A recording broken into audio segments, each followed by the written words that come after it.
Skybird, this is Dropkick. Skybird, this is Dropkick with a maintenance test of all stations. There will not be an authentication with this maintenance test. All stations acknowledge at the count of 5. 1, 2, 3, 4, 5. This is Dropkick releasing the primary alerting system.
You got the what? She got the aliens. Oh, of course she does. Oh, would you expect anything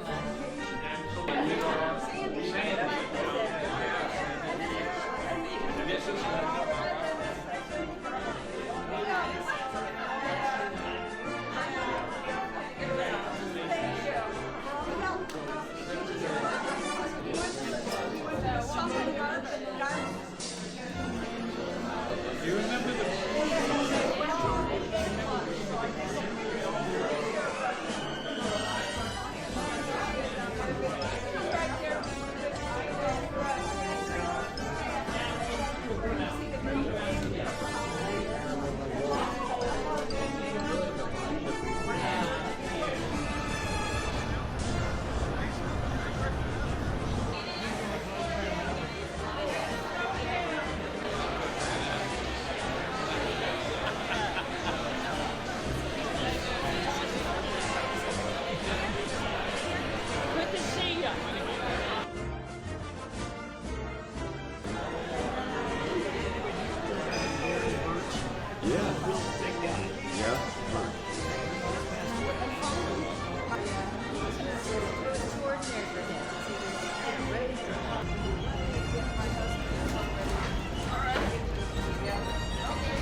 How you doing, Dave?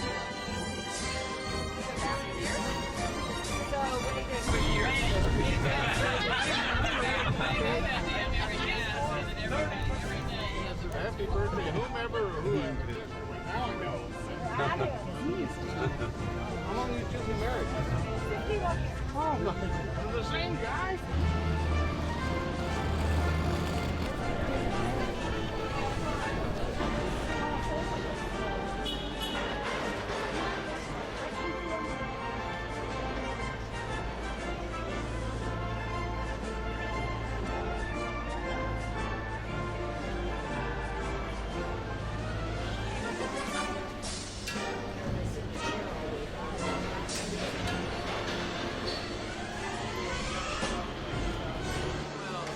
on the boat. Ship. You're on the ship. We're on the ship. We're on a little more than a boat.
How is it?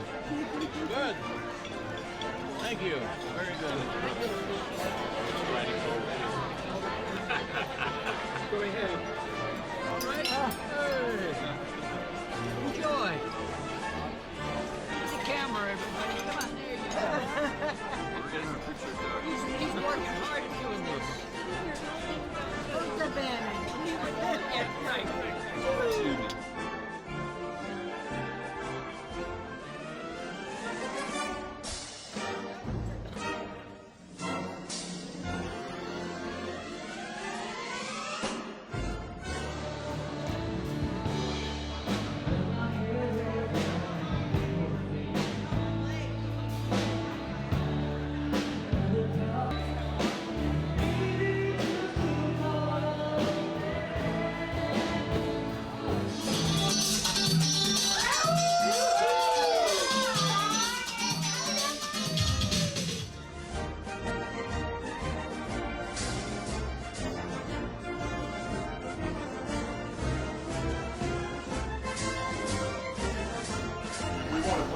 Reunion or discuss the next reunion.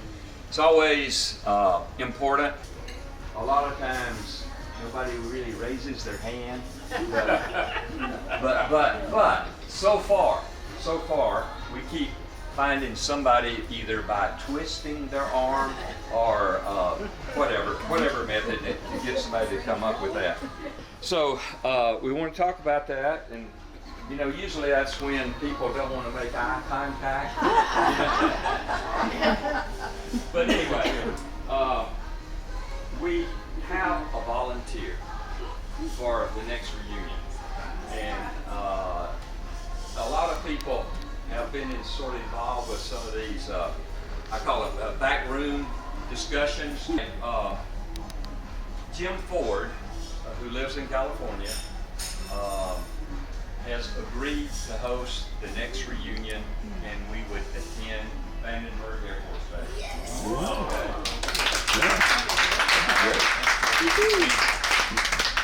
But the details are to be worked out. We don't even have a firm date. He's going to be working on that. So I know that we'll have some people that will volunteer to help, particularly people that live out on the West Coast, right? And maybe people that live in California.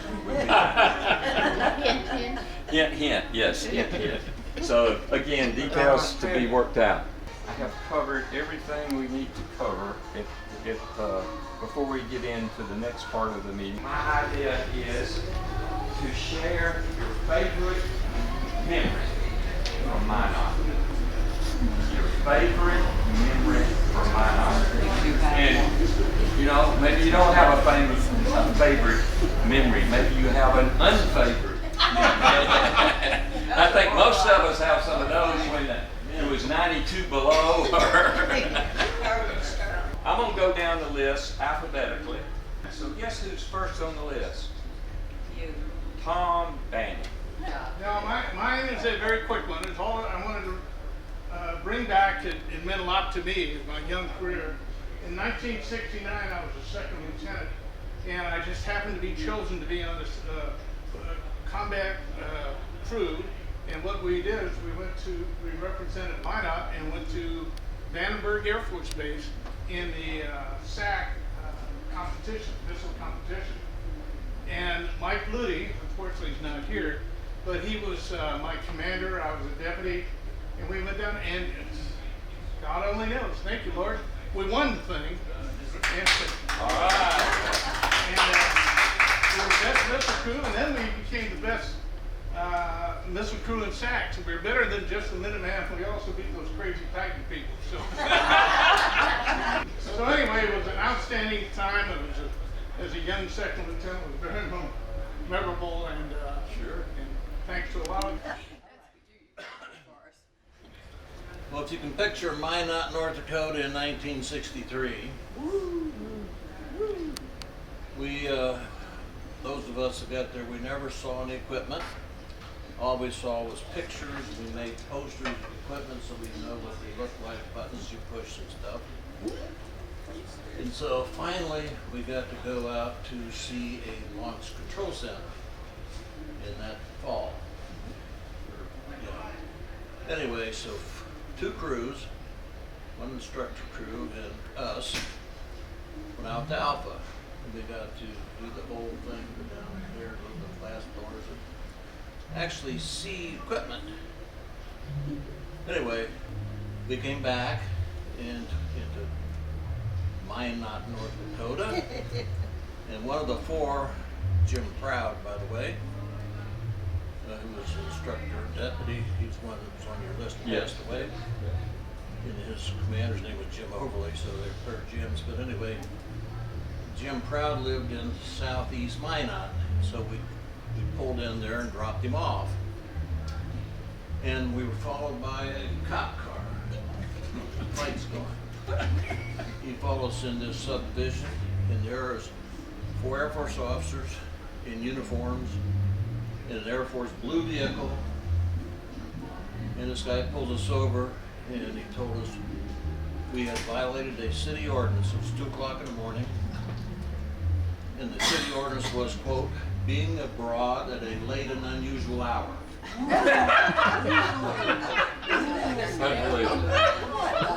were pulled over for that. So Jim Overley got on the radio, called the command post, called the wing commander, called the mayor, and that ended that. But that took an hour. Anyway, just thought you'd like to know what Minot was really like. That people didn't really like us. Mo?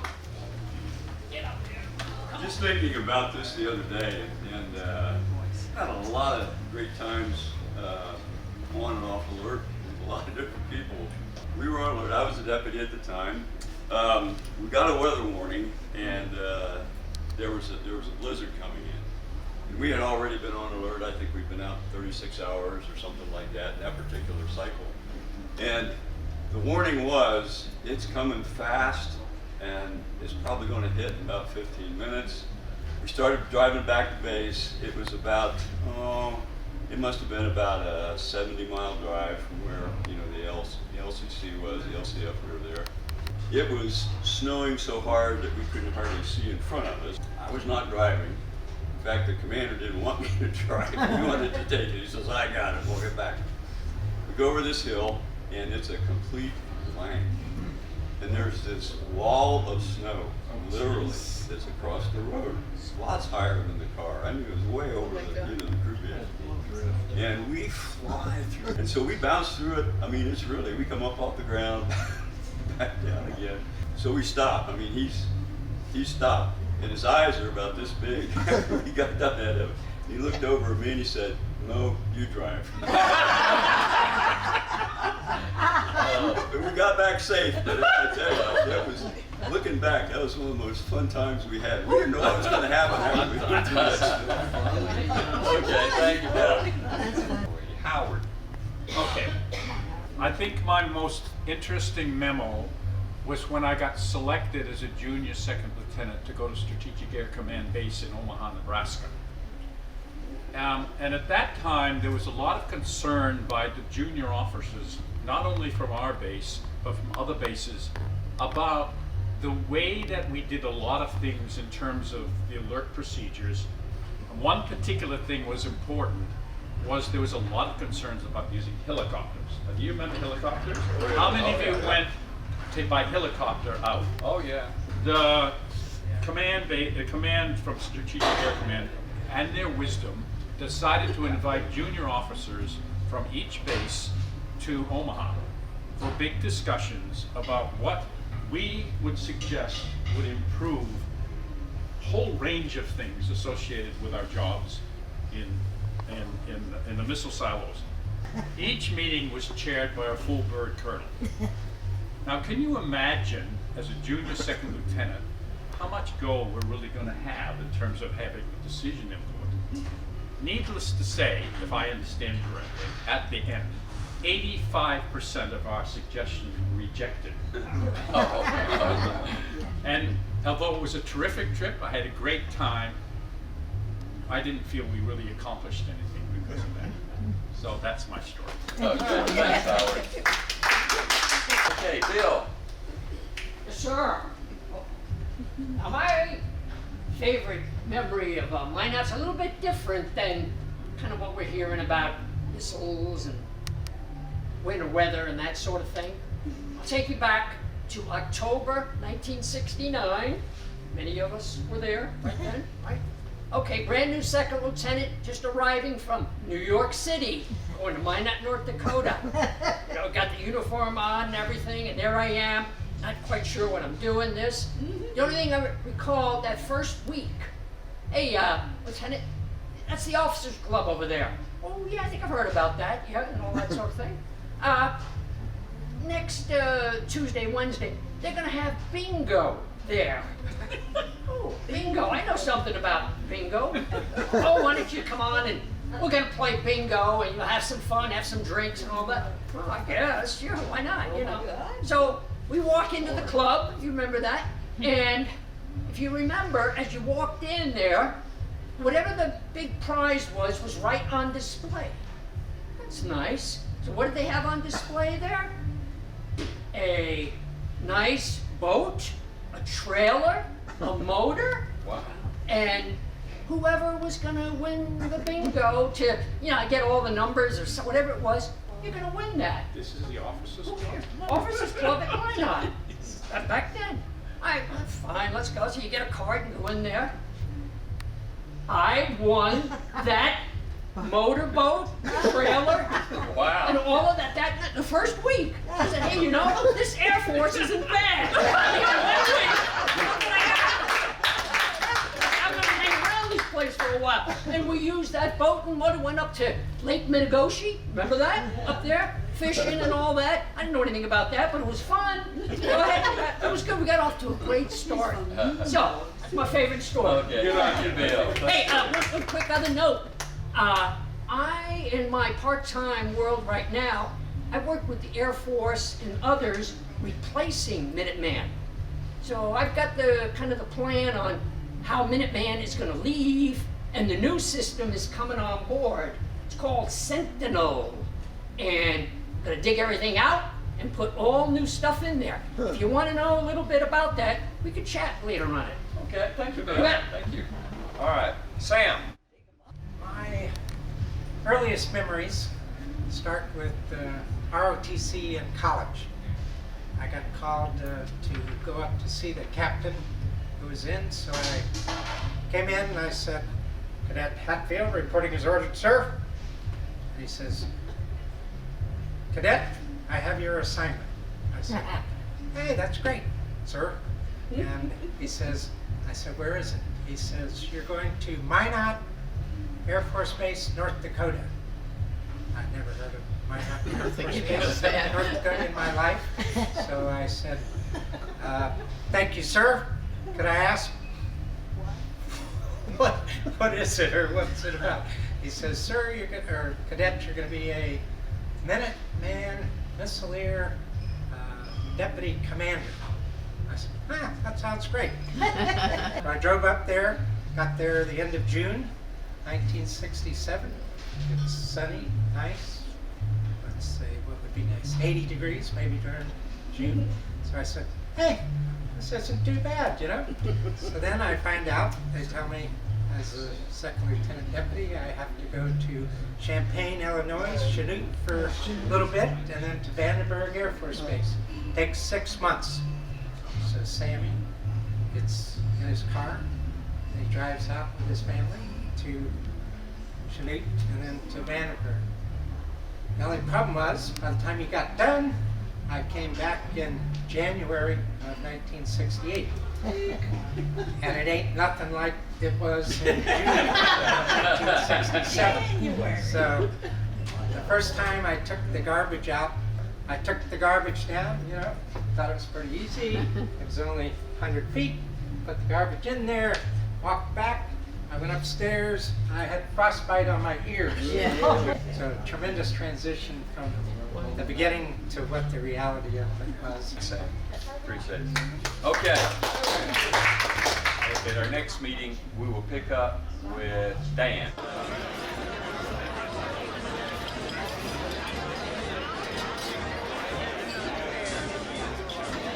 The dessert, how is it? Everything is delicious. All right.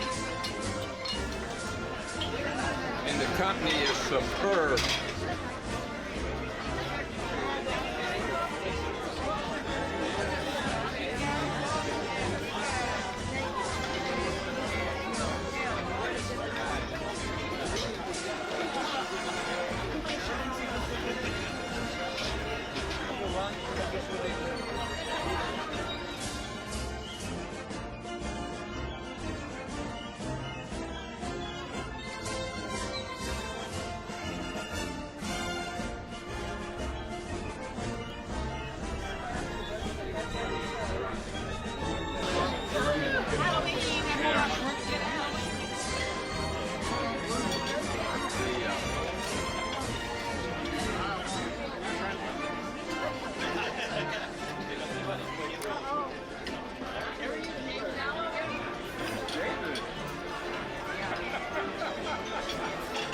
What are you eating? Really? They certainly look good.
gentlemen, a very, very good morning to you. First of all, I would like to say thank you very much to my colleagues here, of course our staff officers and crew from all around the ship who have joined us this morning as well. And a very special thank you to our flag bearer, Wade Ward, who of course was a missile launch officer and is here.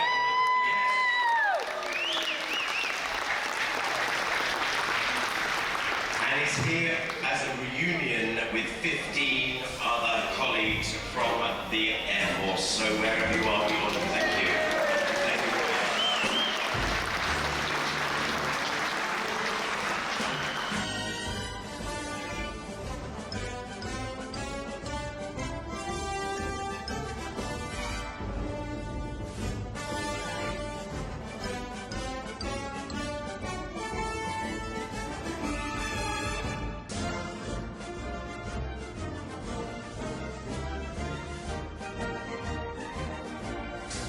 This morning, ladies and gentlemen, we are here for a very, very special event. To gather to honor and acknowledge our veterans and to pay tribute to the fallen. We'd like to celebrate our veterans for the freedom that they gave us today. Today, we honor all veterans who unselfishly place their lives on the line for our freedom. These men, women, were ordinary people until they heard the call of duty and answered it. They left their families, they left their homes, they left their lives. And not for the recognition or fame or for the honor that we're bestowing on them today, but they fought to protect their countries, to maintain our way of life.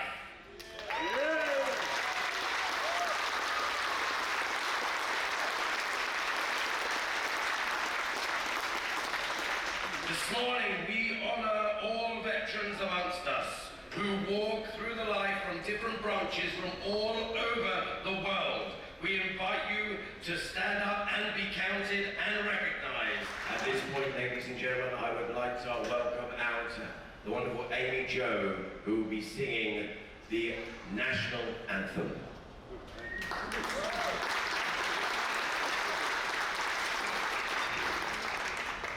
Oh, say, can you see by the dawn's early light what so proudly we hailed at the twilight's last gleaming?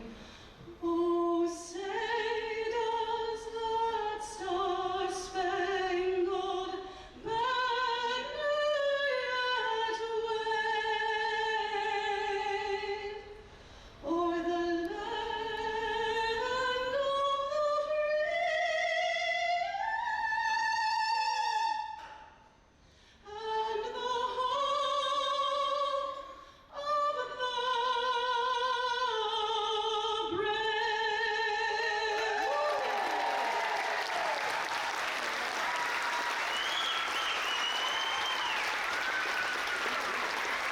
Thank you.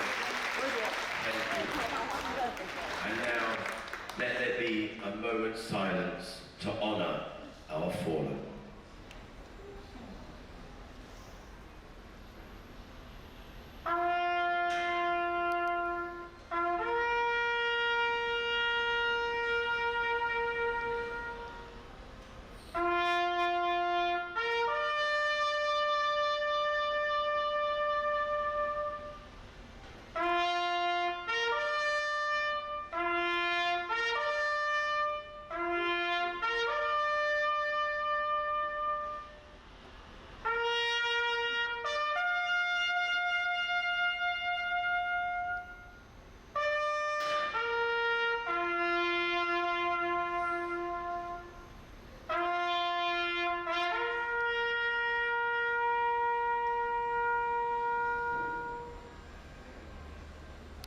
Thank you, ladies and gentlemen, and please, please, a rapturous round of applause for every single one of our heroes, men and women out there for giving us a service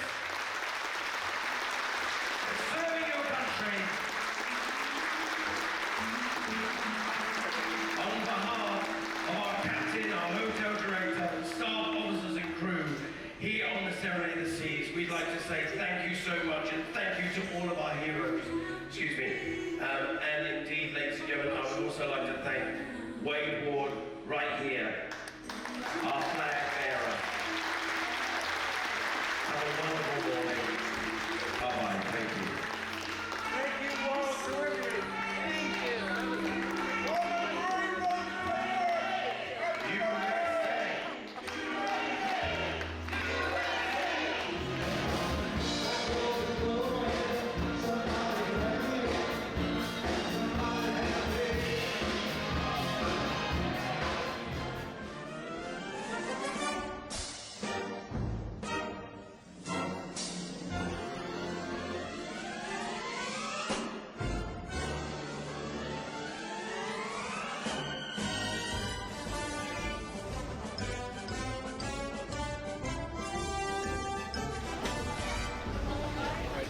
Lunch.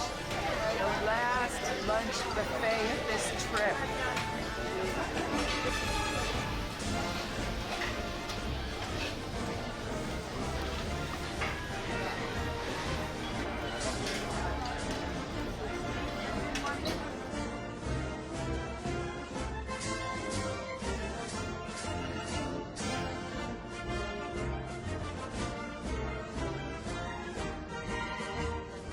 This is Sydney Harbor Bridge. You all know that probably from the internet. This picture was taken from this ship. As soon as we got up on deck, we took this picture, and we took, as this bridge, by the way, was completed in 1932, and there's the Opera House, okay, which Diana and I have season tickets to. This is some of the orchids. These are dancing lady orchids. This happens to be in my garden, which will now be blossoming when we get home. So what, a minute? Yeah, gotta stop. All right, just a final statement. This is the first time we've been back in the US for about 5 years. Despite all the negative publicity about politics and other events, I've found so far that the American people are resilient and getting on with their normal lives. However, the world and the challenges to the US from outside as well as inside is very different than we were when we were defending the country as Missileers. It's a bigger challenge. More than ever, the challenges to our democracy seem immense.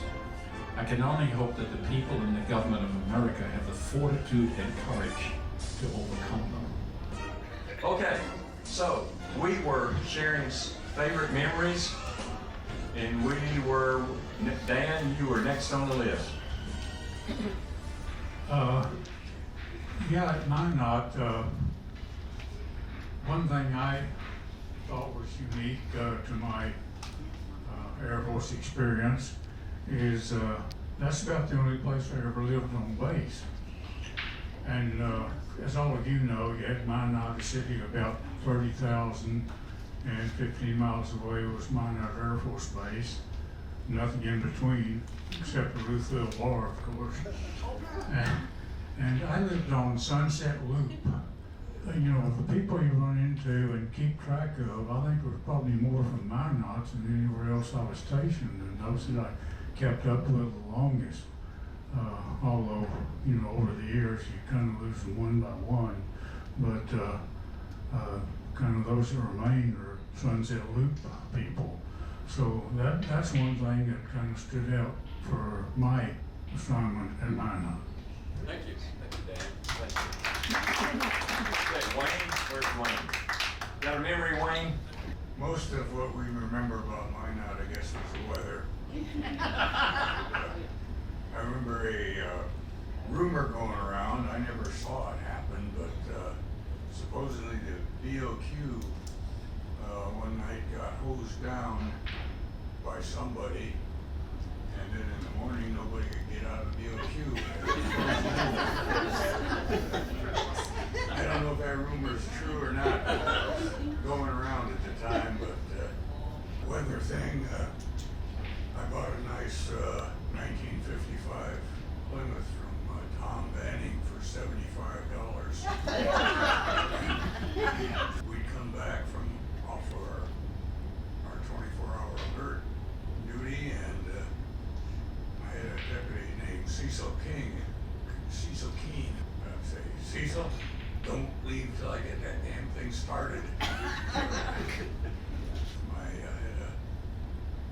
cables in the trunk, of course. We all had little extra things in the trunk of the car in case we got stuck out on the road somewhere. But that's my main memories about Minot. Actually, it was a good tour. Yeah. Thank you, Wayne. Thank you. Bob Robert. Oh, I have dozens of really terrific memories. I guess the military one that comes to mind is when I had a conversation with the deputy commander for operations. His name was Colonel Pero. You better remember him. Anyway, he was telling me that they wanted me to go to the 4315th in Vandenberg. And for some reason I had decided I didn't really want to go to Vandenberg. I wanted to go into personnel management because at that point in time I wasn't sure I was going to stay in the Air Force for a full career. I didn't know that there would be a lot of demand for a missile launcher in the private sector. So, so I asked to go to personnel management and he consented. And as it turned out, it worked out real well for me. I had a couple of joint service assignments afterwards and was able to come back to missile operations in the ALCS, the flying part, for a while. I guess, actually, when I think about it, one of the best memories I have is my wife and I had 4 sons, not there at Minot, but we had our first son there, born down in the Minot Hospital. So that turned out to be a really great thing for me. Richard. Well, I was in missiles for a short time, about 5 or 6 months, but was a couple of things. Was when I first came to Minot, I remember it was October 19th, and it was cold, about 19 degrees too. So I had a convertible in New York that had a transmission that needed to be replaced, so I decided to buy a new vehicle. So when I got to Minot, they weren't really ready to start the training, so I decided to fly back home. I was homesick after 2 months, and my dad helped me buy a 1970 Plymouth Duster, and so he drove it all the way back to Minot for me, so I was able to have my dad come, and the thrill for me was to have my dad come into the launch control facility. I got him a tour of that. Thank you, Richard. It's time for cocktails and hors d'oeuvres, so we're going to take a break. So the food is available, the drinks are coming around, so enjoy.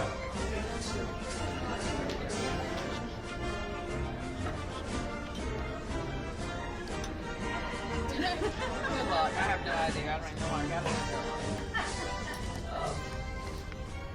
One of the things I do remember about, I have a lot of pleasant memories of Minot and some not so pleasant, but one of the memories that I have is one night, it was probably either 71 or 72, Christmas Eve.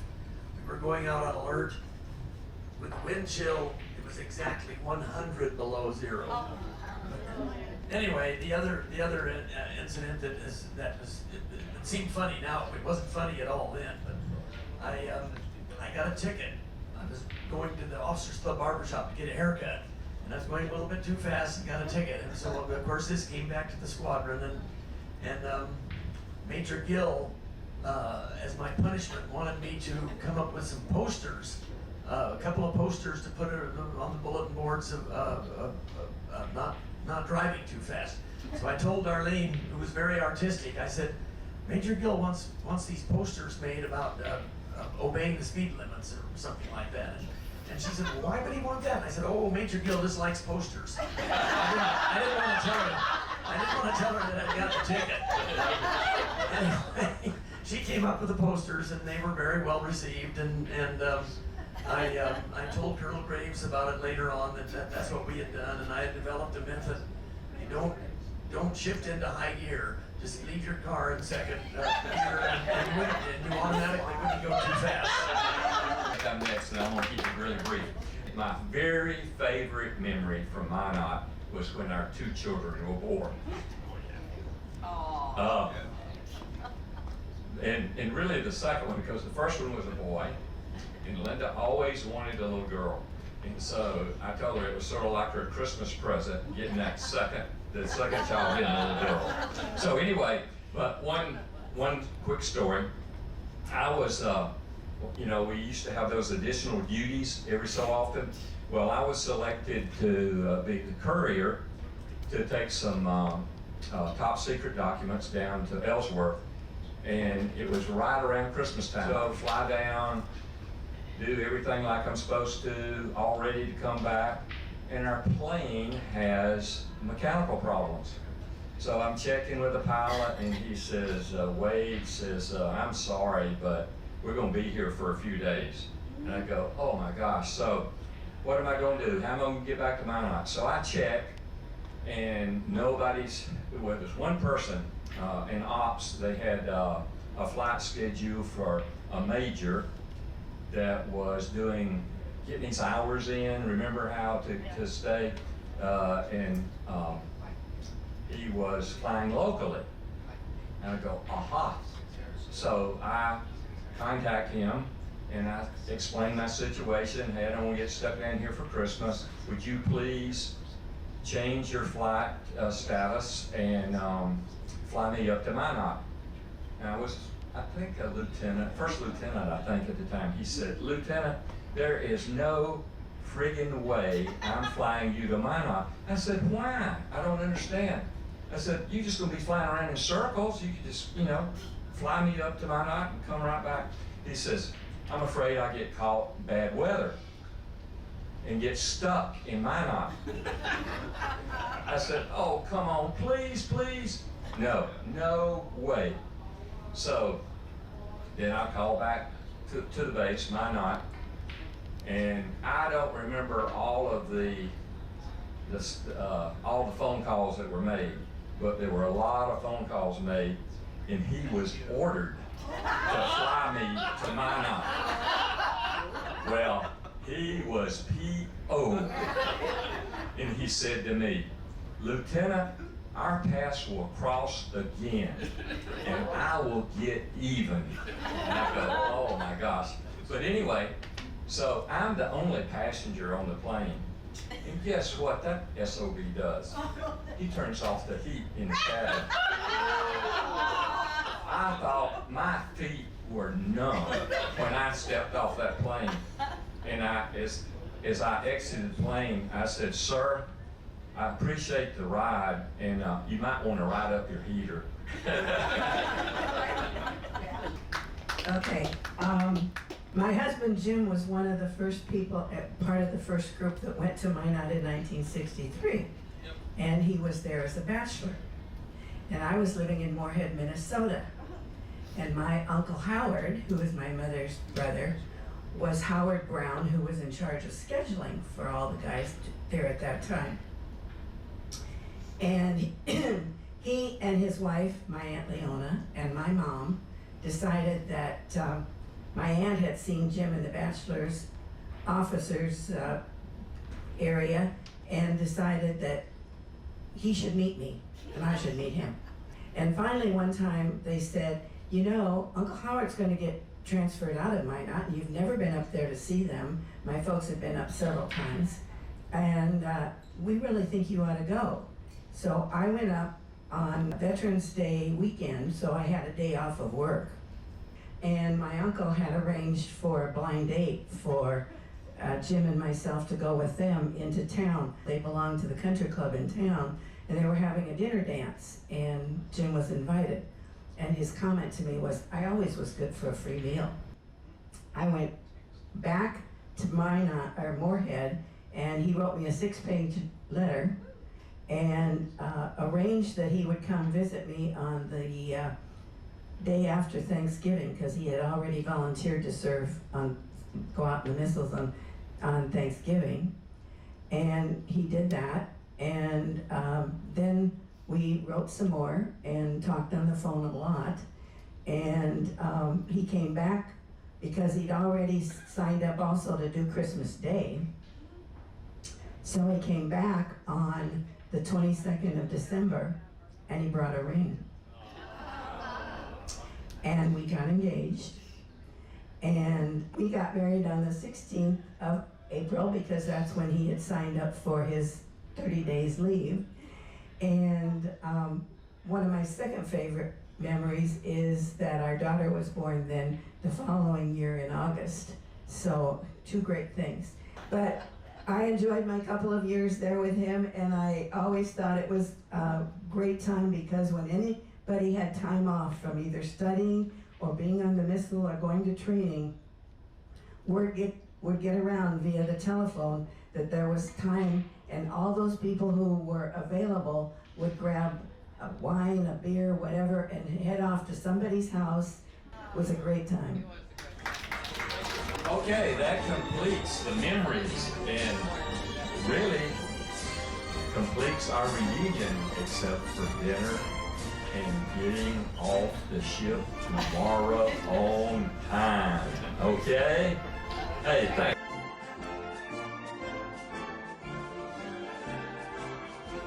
Before this young man gets off the stage, I want to congratulate him and Linda for doing a great job. My man and I had already decided, because he told me about this cruise potential. And so I said, okay, well, as an alternative, Wade, would you like to tell the people what you came up with? And I said, and how many of you would like to go on a cruise next time? And they all raised their hands and shouted or whatever they did. And so that's how we got to this phase right now. So thanks for you and Linda and everything. Sure thing. Glad to do it. Glad to do it.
It was a very serious incident, and to this day I'm very amazed at how well the secret was kept.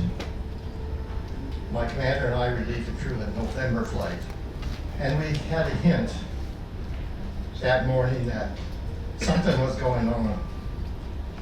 When I got up in the morning, a TV newscaster announcing that residents of Mulhall, North Dakota saw strange lights overnight, and they attributed it to a UFO.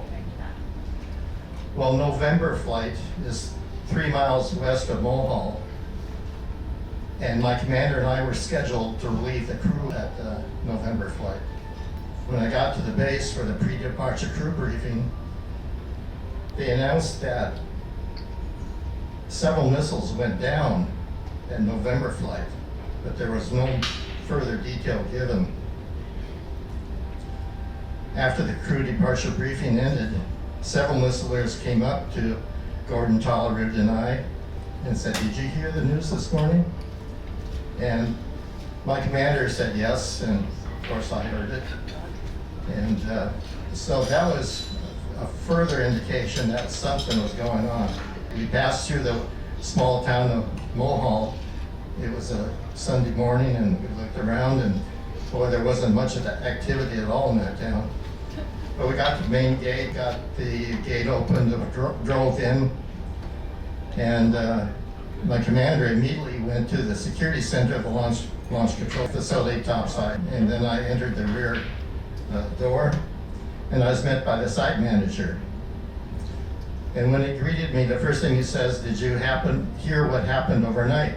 And I said, "No, but I heard on TV that residents of Mulhall, North Dakota saw strange lights overnight." He says, "Well, come follow me." And we went into the day room, to the west-facing windows of the day room, and he described to me this object that hovered just on the other side of the fence, security fence. And then there's some other airmen, some guards, joined the conversation. The site manager described this object as bright flashing lights. They were so bright he really couldn't see much detail at all. He waited there with the lights off in the day room and watched this thing for quite some time. And then it started moving toward the north and settled just behind the main gate of the facility. And the facility garage inside the fence partially blocked the view of the object. As soon as we entered the capsule, we looked at the launch control console situated at the far end of the capsule, and we saw all red lights across the launch control console. And when we queried VERSA, voice recording assembly, and queried each missile, it spoke to us and said guidance and control system malfunction for each one of the 10 missiles. The crew departed. Gordon Tollerud and I were left with 10 missiles to monitor that we couldn't launch. And it was a thing that we'd never seen before. Normally, we could go to a launch control facility or capsule, and we'd see maybe 1 or 2 missiles off alert for maintenance of one thing or another. But we had never seen 10 missiles off alert, and it really messed with our minds because we thought, what is going on here? Especially after watching the expressions on the faces and the stuff that topside had told us. When we were relieved the next day by the follow-on crew, replacement crew, Gordon Tollerud and I went to the surface, and the flight security controller that was on duty the night of the incident was there, and I saw him, and right away I wanted to query him. And as soon as I started asking my question, he said, "I'm sorry, sir, but I can't discuss that subject." He had been warned not to talk about this ever again. And then Major Tollerud turned toward me and he said, "Oh, I forgot to tell you, while you were on rest break down below, the Office of Special Investigation of the Air Force called me and said that neither of us are to ever talk about this ever again. And told my commander, as far as you're concerned, it never happened. I held my tongue for 40 years. And I started talking about this because I had been searching the internet for the previous 5 years to see if any Air Force people were talking about this. And finally in 2001, I found a website where Robert Salas, stationed at Maelstrom Air Force Base in March 1967, had the very same identical incident where an object hovered just behind the main gate and took all 10 of his missiles down. And this was at Echo Flight at Maelstrom. This was 7 months after the incident that I was involved with. My expectation is that this coming year, you'll find a few more military coming out and willing to talk about this stuff. But it brings a lot of emotion to me because I've had to live with this thing for so long. And at Minot, when I noticed that crew members weren't being told of this stuff, and I knew what was going on, that UFOs are real, that they're not man-made, it bothered me. Especially to find out that these nuclear-tipped weapons that we're all maintaining were tampered with. So many of us at Minot were involved with incidents, and I just found out at this reunion that somebody was involved with an incident. There are so many incidents about this. Larry Manross, Dave Schur, Val Smith, these people were involved, and none of you knew it. Even me, until 40 years later.